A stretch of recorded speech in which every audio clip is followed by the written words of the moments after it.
Sa mga dati na ano dito, babantay at sila dinadala yung mga pamilya. Siguro nasa mga 14, 15 yan. 15. Kulang na. Ah. Kulang. Andito? Hindi, yung mga kasabahan. Sino kaya yun? Yun mga idol. Isang mapagpalang araw sa lahat. At pasensya na kayo. Wala kaming upload kahapon dahil nag-relax kami buong araw ni Hulyo. Linggo kasi kahapon, kahit hindi tayo nakapunta ng simbahan dahil linggo, binigyan din namin ng panahon yung araw ng linggo dahil yan ay araw ng dahil sa araw ng pagsimba. Pero hindi lang kami nakababa dahil nasa bundok kami. Yun, habang nagkapapahinga kami kagabi mga idol doon sa area na napuntahan namin, biglang dumating yung tumulong kay Remart at kasama niya yung isa, yung bodyguard niya.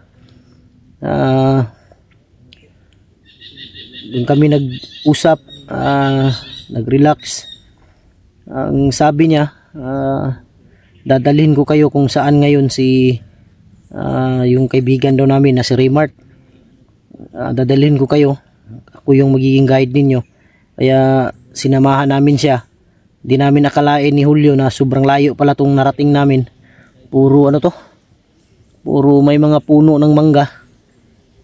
Dito daw niya namataan at dito daw niya nakita si Remart.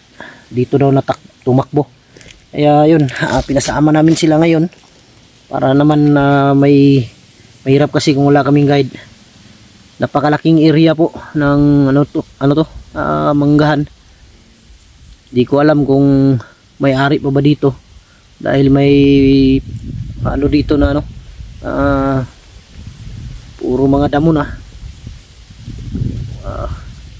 Di ko alam kung bakit nakarating si Remart dito, siguro sa pagtakbo niya o paghanap niya ng lugar na safety. Kaya nakarating siya dito, kaya ito yung pinuntahan din namin. Kasama ko si Hulyo, nandun sila, yung dalawa, yung tumulong kay Remart, yung kanang kamay ni Kilaw. Sobrang layo po ng aming nilakbay. Diyan kami galing. Kung makikita ninyo dyan, puro na yan mga puno ng kahoy. Diyan kami dumaan. Kasama silang dalawa. Iba na yung area dito bro. Ha? Iba na. Iba no? Yan mga idol. Puro na may mga mangga.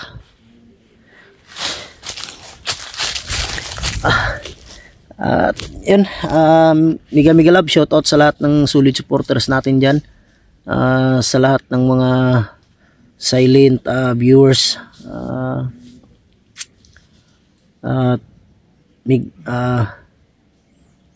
sa lahat ng mga solid supporters din natin, mga OFW. Mega love shoutout sa inyo lahat mga idol. Shoutout kay Mary Grace Giberson ng Chicago, Tita Angie Ruiz ng Hawaii, Tita LG ng Amerika, Tita Bernice ng Italy, Ate Bibs Bernas ng LA, Ate Mel, Merlin Bindiho, Janice Alcalde, Idol Jimmy Ramirez, Team Kuwait, nagdiriwang ng sa Team Kuwait ng anniversary, Team Maharlika. Yan, mega love shoutout sa lahat. Grabe yung grabe yung nilakad natin, napakalayo pala dito. Kala ko lang. Sigurado kaya siya bro na nandito si Remart bro? Ha? Sigurado kaya siya kung nandito si Remart? Sabi niya kanina na sigurado daw. Nakita na natin siya. Yan nga, para sabay-sabay tayong pababa. Marami siyang sinabi kagabi na tungkol kay Kilaw. At kahit anong area daw pinapasok yan ni Kilaw. Wala daw yung pinipili. Siya yung may alam bro. Si Kilaw. Hindi ko alam kung ano, kung may-ari pa ba dito na pumupunta. Dahil wala namang ano, wala namang mga bunga tong mangga na to. Basig i-harvest na po sa mga Siguro no, bandido. mga bandido.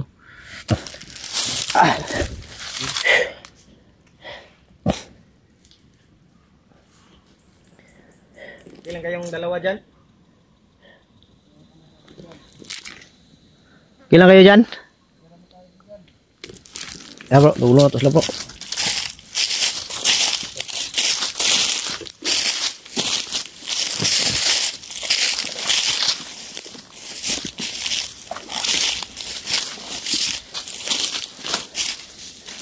Bro, sigurado ka ba na nakita mo dito yung kasamahan namin? Oh, tinuro ko yung daan. Palabas. May daan dito palabas? Oh, daan dito. Dito ko sa tinuro ang daan. Saan banda? Sa? Dito. Dito pa, punta doon sa dulo? Oo, kaibigan. Akong layo pala. Dito, may mga ano din? May mga bandido din dito? Hindi pa ko sigurado pero kahapon may narinig kaming putukan. Doon, sa banda. May narinig daw silang putukan mga idol. Baka si ano yun? Parang ano, Brad, wala nang nagmamay-ari dito, no? Wala na. Walang may-ari dito? Walang may-ari pumupunta? Kasamahan namin dati nag-ano dito, nagbabantay at sila kumukuha ng mga mangga dito. Mga kasamahan ninyo kumukuha dito ng mangga? Oo. Kasamahan mo dati? Oo. So, ibig sabihin kung ganun, wala nang ano, wala na talagang may-ari siguro dito dahil hindi na malinis oh. Dapat kung may ano pa dito, nagmi-maintain, dapat malinis to. Walang damo. May-ari nito, matatakot kasi Tatakot ang may-ari no? armado kasi yung kasamahan namin. Matatakot yung may-ari dito. Kaya wala nag-alaga dito sa lupa niya. Baka tinakot ni Kilaw. Tinakot ni Kilaw yung may-ari nito. May-ari dito. Siyempre, sino namang hindi matatakot dahil pumapasok sila dito mga armado. Kaya Sinakop ni Kilaw to? siguro no? Sa yung palagay Brad, baka sinakop na to ni Kilaw. Oo, sinakop niya ito. Yung binigay mong bandana kay Remart, yung kasamahan namin, narinig namin sa kay Kilaw na ang may-ari pala nun yung lulo ni Kilaw bro, nagaling pa daw sa lulo ng lulo niya. Matagal na daw yun. Kaya doon nagalit si Kilaw at ang sabi ni Kilaw pag nakita ka daw niya talagang papatayin ka. Kaya salamat kami na nagkita tayo para makatulong kami sa inyo. Kaya nga ako hindi ako nagpapakita sa kanya Dahil papatayin ka daw. Ang masasabi ko lang sa iyo na kung maaari huwag ka talagang mapakita kay Kilaw dahil delikado yung buhay mo. Papatayin daw pati yung ano, sinabi niya bro na pupuntahan daw yung pamilya mo. Puntahan daw yung pamilya mo para lalabas ka daw. Ang problema, alam ni Kilaw kung saan yung pamilya mo. alam naman niya.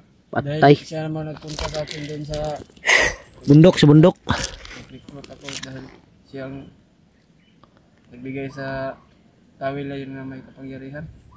Baka pinuntahan yung pamilya mo ngayon, paano na yun? Kaya nga ako nag-aalala nga, kaibigan. Mga ilang taon ka na kay Kilaw? Magdadalawang taon na. 2 taon, so ibig sabihin bago pa siya bro? Bago pa lang siya nakuha siguro, bago pa na-recruit. Pero hindi ka pa na... 2 taon, wala, hindi ka na nakauwi sa inyo? Nakauwi ako, minsan lang. Dinadala yung mga pamilya ko, dala ng pagkain. Delikado dito bro. Pag yung, ang delikado dito kung yung pamilya niya pupuntahan ni Kilaw. Yun yung delikado. Ilan yung mga anak mo, Brad? Dalawa, babae at lalaki. Dalawa yung anak niya. Maliit pa? Yung isa nag-aaral, yung lalaki. Ay, may tanong ako sa iyo, Brad. May napansin ka bang ano? Mga bihag na isang ina tapos tatlong anak, tatlong bata. Meron naman, nanganganla ng Binji ba yun? Ha? Pamilya ni Binji daw. Binji, pamilyang Binji. Pamilya ni Binji pero ang problema lang, hindi nakilala ni Binji yung ano, hindi nakilala ni Binji yung pamilya niya. Pamilya, hindi ko niya kilala. Pero si Binji. Pero nakita mo yung... Nakita mo yung mga bata? Oo, tinataguan ni Commander Kilo. At kinulong sa may anong gubat na pinagkukulangan niya. Hawak pala ni... Maraming bantay yung pamilya ni Binji. Maraming bantay doon. Kaya hindi basta-basta makapasok. Kaya nga si Binji napilitan sumanib ka siguro kang Kilaw. Hindi rin napilitan yun dahil na-hypnotize kasi. Hindi nakilala ni Binji yung pamilya niya. Yun ang problema.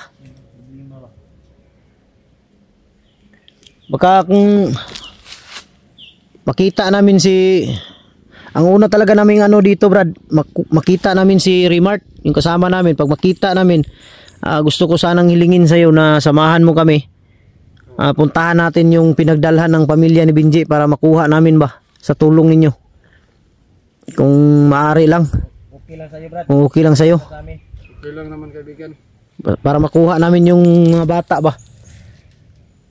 Pero hindi tayo magkumbiyansa. Maraming bantay.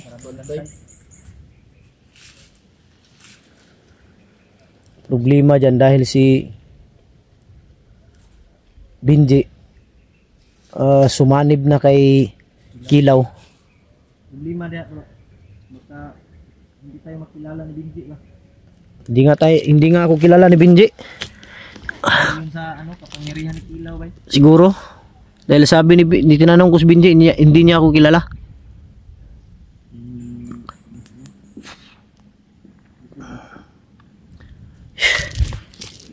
Yun mga idol, alam daw niya kung saan dinala yung asawa ni Binji at yung tatlong bata nung anak. Kaya hiniling ko sa kanya na kung magkita man kami ni Remart, bababa muna kami tapos babalik naman sa bundok. Magpapasama ako sa kanila dahil gusto ko talaga makuha yung mga bata. Dahil alam niya kung saan dinala. Pero hindi lang daw kami piyansa dahil ang dami daw bantay. Nakapalibot sa pinagdalhan. Kawawa na yung mga bata ba.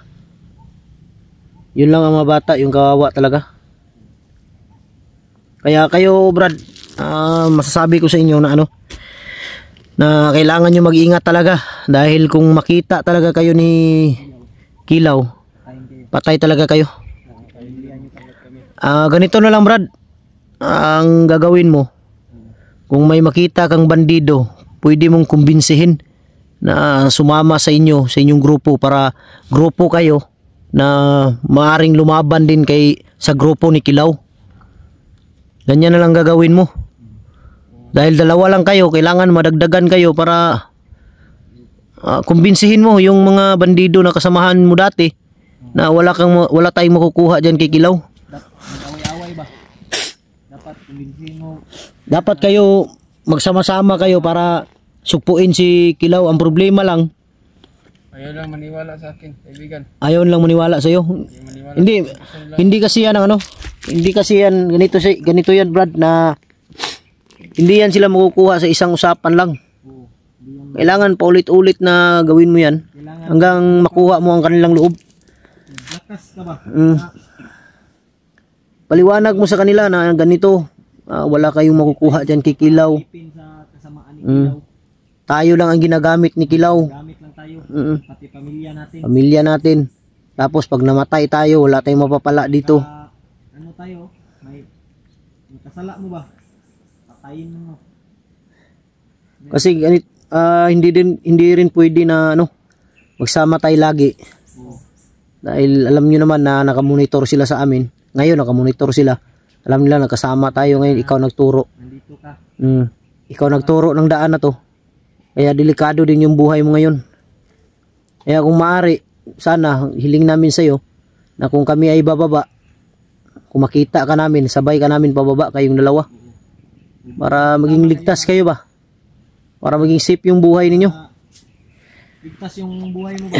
Pero kung hindi kayo sasama, wala kami magagawa dyan. Dahil desisyon ninyo ba? Dapat Brad na hindi mo po pwede good na sasama sila sa atin dahil yung pamilya din nila. Yun ang pero kung gusto niyang mailigtas yung pamilya niya, pwede naman natin siya samahan. Para mailagay natin sa lugar na walang nakakaalam. Dahil para makatulong ka rin sa amin at kami rin ay tutulong sa iyo para magbago ka. Dahil alam ko naman Brad na mabait ka. Dahil alam ko talaga na pag bumalik ka kay Kilaw, sigurado buhay mo patay ka talaga. Hindi ka na bubuhayin ni Kilaw. Yung isa kawawa yan, yung kasama mo, alam ko bata pa yan. Malaki pang maabot sa buhay niyan. Kailangan huwag na kayong dito sa bundok.